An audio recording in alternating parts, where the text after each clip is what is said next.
పేరు నీ పేరు? మణి సార్. ఏ ఊరు నీది? పుచ్చిరెడ్డిపాలెం మండలం రామచంద్రపురం ఇందిరమ్మ కాలనీ సార్.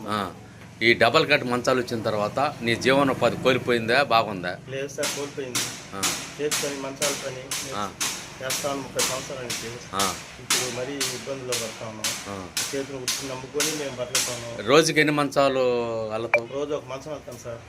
మంచానికి ఎంత ఇస్తారు నీకు? మాకు ఎంత ఇస్తారు? 600 700 ఇస్తారు. నీకు నువ్వు ఎన్ని ఏళ్ళ నుంచి మంచాలు వెళ్ళే పని పెట్టుకోవడం? 30 సంవత్సరాల నుంచి సార్.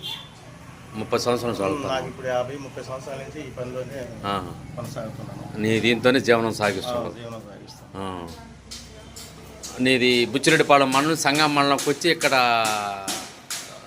మంచాలు వెళ్ళేది చేస్తా ఉండవు. అయితే ఇక్కడ ఆర్డర్ వచ్చింది, ఒక మంచం చెప్తే వచ్చి అల్లుకొని బాగుంటాం. ఛార్జీలు అన్నీ బాగా మాకు కూలీలు ఉంటాయి సార్. మంచానికి ఎంత ఇస్తారు నీకు? 700 ఇస్తారు సార్. 100 రూపాయలు ఛార్జీలు పోతాయి. 600 జీవనం 3 పిల్లకాయలు ఎట్ట జీవనం అనేది వాళ్ళ ఇబ్బంది. ప్రభుత్వం ద్వారా ఏమన్నా ఆర్థిక సహాయం అందితే ఇంకా జీవనం చేసుకుంటాం సార్. చేతి వృత్తిదారుడు. మీ చేతి వృత్తి గతం కాడికి ఇప్పుడు బాగా వెనకబడిపోయింది, మెరుగులేదు. ప్రభుత్వం కానీ ఆదుకుంటే ఇంకా నువ్వు అభివృద్ధి చెందేదానికి అవకాశం ఉంటుంది. సార్ బుచ్చిరెడ్డిపాలెం మండలం కోవేరు పంచాయతీ రామచంద్రపురం. నేను చేతి వృత్తి కింద 30 సంవత్సరాలు పని చేసుకుంటున్నాను. మంచాల కోసం జీవనం సాగిస్తాను. ఇప్పుడు వచ్చి డబుల్ కట్ మంచాలు వచ్చినాక మాకు ఒకరు చేతి పని తగ్గింది.